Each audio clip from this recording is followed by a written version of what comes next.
வணக்கம். வாங்க சமைக்கலாம். இன்றைக்கி என்ன நம்ம சமைக்க போகிறோம் அப்படின்னா அறுகீரை மசியல். இந்த கீரை ரொம்ப சத்து நிறைந்தது. அதாவது calcium, vitamin A, vitamin C, நார் சத்து, புரத சத்து, அந்த மாதிரியான அனைத்து சத்துக்களும் இந்த கீரையில் இருக்குது. இரத்த அழுத்தத்தை குறைக்க உதவுகிறது, நோய் எதிர்ப்பு சக்தியையும் அதிகரிக்கிறது, மலச்சிக்கலை நீக்குகிறது, குடல் ஆரோக்கியத்தை மேம்படுத்துகிறது அப்படின்னு ஒரு பெரிய லிஸ்ட்டே கொடுக்கலாம். அவ்வளவு சத்துக்கள் நிறைந்த இந்த கீரை நீங்கள் பார்க்கும்பொழுது கண்டிப்பாக இந்த கீரையை வீட்டுக்கு வாங்கிட்டு வந்து செஞ்சு பாருங்கள். ரொம்ப அற்புத பலன்கள் அனைவருக்கும் கிடைக்கும், குழந்தைகள் முதல் பெரியவர்கள் வரை.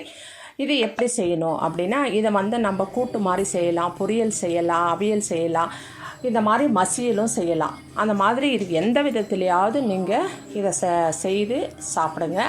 இப்போ நம்ம பார்க்க போகிறது இது கீரை மசியல். அதாவது கீரையை நம்ம புளி போட்டு கடையும் அப்படின்னு சொல்லுவோம். இது பருப்பு போட்டும் செய்யலாம். ஆனால் அதை விட சுவையானது இது புளி போட்டு செய்யும் பொழுது. இது எப்படி செய்யணும் அப்படின்னு சொல்லி பார்ப்போம். முதல்ல ஒரு வாணலி எடுத்து வச்சுக்கோங்க. அதில் ஒரு சொம்பளவுக்கு தண்ணி விட்டுக்கோங்க, கீரை வேகிறதுக்கு. அதனால் தண்ணி விட்டுட்டு அதில் 1 கப்பு வெங்காயம் நறுக்கியது அதை கொட்டிட்டு, அதுக்கப்புறம் 1 கப்பு தக்காளியும் 1 கப்பு சரிசமமாக இருக்கணும். ஏன்னா அது கொஞ்சம் புளிப்புத்தன்மை இருந்தால் தான் இந்த கீரைக்கு டேஸ்ட்டாக இருக்கும். அதனால் 1 கப்பு தக்காளி போட்டுக்கோங்க. அதுக்கப்புறம் 3 பச்சை மிளகாய் காரத்துக்கு, ஒரு 10-15 பல் பூண்டு உரித்தது அதையும் போட்டு, அது கூடவே நம்ம இதை அறுக்கீரை. இந்த அறுக்கீரையை நீங்கள் வாங்கி நல்லா சுத்தமாக கழுவிட்டு, தண்டு கொஞ்சம் பெருசாக இருந்ததுன்னா அதெல்லாம் கட் பண்ணி போட்டுட்டு, இலைகளையும் சிறு தண்டுகளையும் மட்டும் நம்ம சேர்த்து அதை நம்ம க்ளீன் பண்ணி எடுத்து வச்சுக்கோங்க. எடுத்து நான் கழுவி வச்சுருக்கேன். இது ஒரு பெரிய கட்டு நான் வாங்கி செஞ்சுருக்கேன். இந்த கட்டு கீரையை அப்படியே அந்த வெங்காயம் தக்காளியோடு போட்டு ஒரே 1 நிமிஷம் நீங்கள் தட்டு போட்டு மூடுங்க. மூடிய உடனே அந்த ஆவியிலே அந்த கீரை சுருங்க ஆரம்பித்த பிறகு நீங்கள் தட்டை திறந்துருங்க. ஏன்னா அது கலர் மாறிடும். அதனால் தட்டை திறந்துட்டு நல்லா ஒரு 3-4 முறை நல்லா கிளறி கொடுங்க.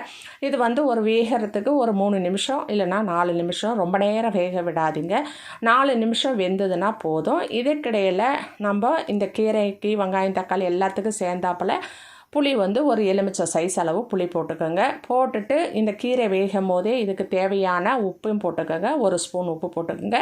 போட்டு அதையும் போட்டு ஒரு 3 நிமிஷம் நல்லா அது வேகட்டும். நல்லா திறந்தே வேக வைங்க.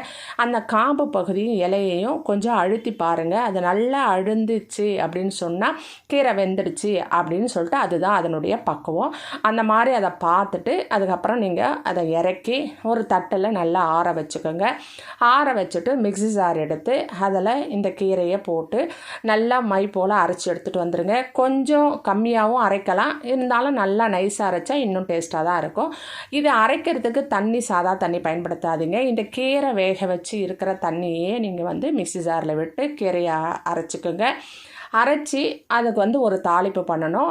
அந்த தாளிப்பு முதல்ல ஒரு வாணலி வச்சு 1 ஸ்பூன் எண்ணெய் விட்டுங்க.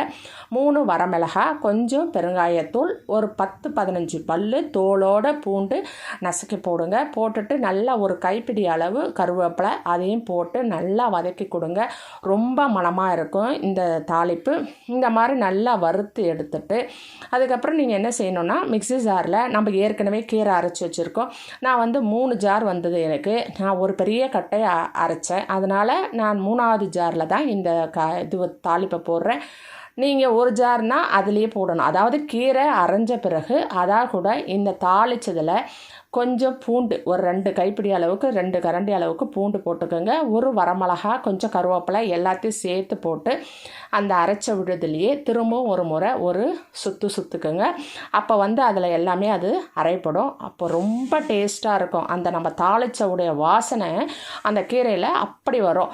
அதுக்கப்புறம் ஏற்கனவே தாளிச்சதுலேயே இன்னும் பாதி கொஞ்சம் மீதி இருக்கும். அந்த எண்ணெயிலேயே நீங்கள் அரைச்ச விழுதை எல்லாத்தையும் அது கூட சேர்த்துக்குங்க. கீரையை நான் ஏற்கனவே 2 மிக்ஸி மிக்ஸி ஜார் அரைச்சது அதையும் கூட சேர்த்துக்கிறேன். சேர்த்து எல்லாத்தையும் நல்லா ஒன்றா கலந்து விடும் பொழுது அந்த கூடவே சேர்த்து அந்த அரைச்ச பூண்டு வாசனையும் இந்த தாளிச்சிருக்கிற மீதி இருக்கிற பூண்டு வாசனையும் எண்ணெயும் அந்த மிளகு எல்லாமே சேர்த்து ஒரு சூப்பராக இருக்கும் அந்த வாசனை. அந்த மாதிரி தான் தாளிப்பு பண்ணணும். தாளித்து மேலே கொட்டிடாதீங்க. அந்த மாதிரி கொட்டினா அந்த அளவுக்கு வாசனை வராது. கொஞ்சம் போட்டு நம்ம அரைக்கணும்.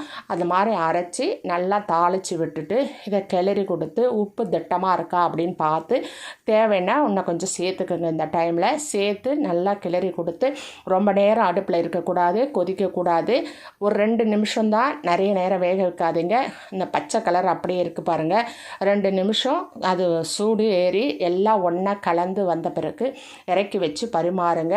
இது சாதத்தா கூட சுட சாதத்தா கூட போட்டு குழந்தைகளாக இருந்தால் நல்லா ஒரு ஸ்பூன் நெய் போட்டு நல்லா பிசைஞ்சு கொடுங்க. ரொம்ப சூப்பராக இருக்கும். ரொம்ப சத்து நிறைந்தது. எல்லா விதமான சத்தும் இருக்குது. நார் சத்து முதல் கொண்டு நிறைய சத்துக்கள் இருக்குது. கண்டிப்பாக இதை எல்லாரும் வாரத்தில் 2 முறை பயன்படுத்தணும். அவ்வளவு நல்ல கீரை. எல்லாரும் இதை மாதிரி செஞ்சு பாருங்கள். கண்டிப்பாக உங்கள் அனைவருக்கும் இது பிடிக்கும். இந்த வீடியோவை சப்ஸ்கிரைப் பண்ணி ஷேர் பண்ணி லைக் பண்ணி வச்சுக்கோங்க. நான் தினந்தோறும் ஒரு பதிவு போடுவேன். அது உங்களுக்கு பயனுள்ளதாக இருக்கும். நன்றி.